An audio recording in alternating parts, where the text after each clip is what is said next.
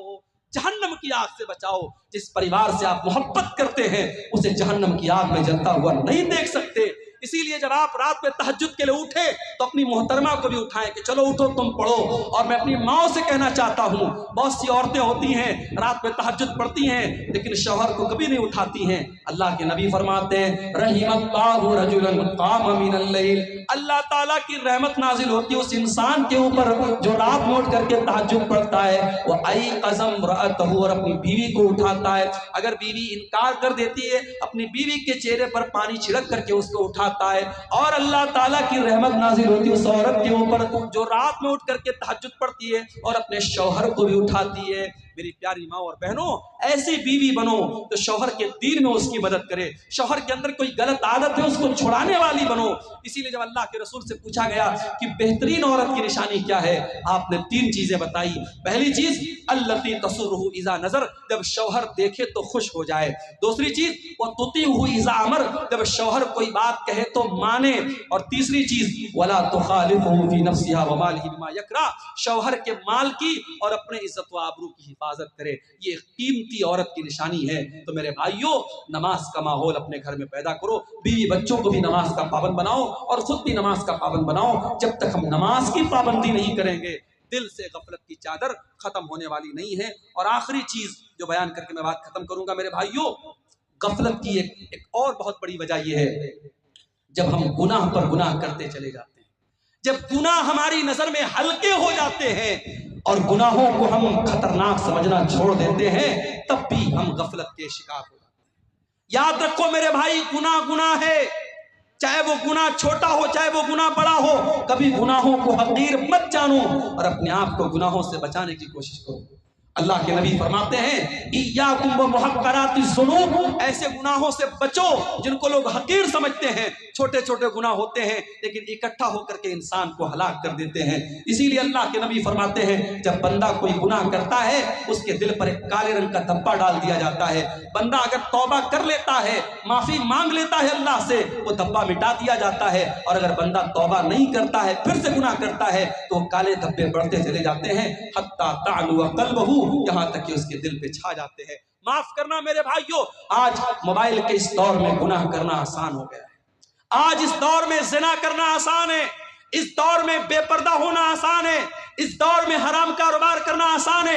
اور گناہوں کا آسان ہونا بھی بہت بڑی آزمائش ہے میرے بھائیوں. جس دور میں گناہ آسان ہو جائیں اس دور میں اپنے دامن کو گناہوں سے بچانا یہ جہاد سے کم نہیں ہے. اسی لیے اللہ کے نبی نے فرمایا تھا بدا الاسلام غریبا، اسلام جب شروع ہوا تھا تو اجنبی تھا، وسیعود کما بدا غریبا، اور ایک ایسا دور پھر سے آنے والا ہے جب اسلام پر عمل کرنے والے اجنبی بن جائیں گے. اسلام پر عمل کرنا لوہے کے چنے کے چبانے جیسا ہو جائے گا. اسلام پر عمل کرنا ہاتھوں میں انگارے لینا جیسا ہو جائے گا. ایک لڑکی بے پردہ گھومے گی تو گاؤں والے کہیں گے، اس کی بہنیں کہیں گی، اس کے محلے کی عورتیں کہیں گی ارے یہ بڑی پردے دار بنتی ہے، نقاب میں رہتی ہے، پردے میں رہتی ہے. اگر کوئی عورت اپنے دیور سے پردہ کرے، بنارس میں ہمارے ایک دوست نے شادی کی، ان کی بیوی شادی کر کے آئی، اس نے گھر میں جوائنٹ فیملی رہتے تھے، اس کی بیوی نے کہا کہ میں اپنے دیور اور جیٹ کے سامنے نہیں آؤں گی، میں دیور اور جیٹ کے سامنے نہیں آؤں گی. سسر کے سامنے آ سکتی ہوں، سسر میرے محرم ہے، لیکن دیور اور جیٹ غیر محرم ہے، میں دیور جیٹ کے سامنے نہیں آؤں گی. گھر والوں کے لیے بڑی شاکنگ بات تھی کہ ایسا کیسے ہو سکتا ہے، ایسا کیسا پردہ کہ دیور کے سامنے نہیں آئے گی، جیٹ کے سامنے نہیں آئے گی. لیکن جب انہوں نے علماء سے پوچھا اور مسئلہ پوچھا تو مسئلہ تو یہی ہے کہ صاحب دیور جیٹ سے پردہ کرنا ہے. اب یہ حالات ہے کہ وہ لڑکی کچن میں کام کرتی ہے اور گھر میں کھانا کھا رہی ہے، کھانا دے رہی ہے اپنے گھر والوں کو، مگر دیور اور جیٹ سے پردہ کرتی ہے. اگر شادی میں کہیں جاتی ہے وہ عورت، وہ لڑکی، اور چاہے وہ اپنے رشتہ داری کی شادی ہو، اگر وہاں مردوں کا بھی آنا جانا ہے عورتوں کی سائڈ میں تو وہاں وہ نقاب میں رہتی ہے. عورت کو عورت سے پردہ نہیں کرنا ہے لیکن عورت کو مردوں سے تو پردہ کرنا ہے. آج ایسی عورتوں کو لوگ کہیں گے صاحب یہ تو بڑی کٹر مسلمان بنتی ہے، یہ تو بڑی پردے دار مسلمان بنتی ہے. آج نوجوان اگر چہرے پر شرعی داڑھی رکھ لے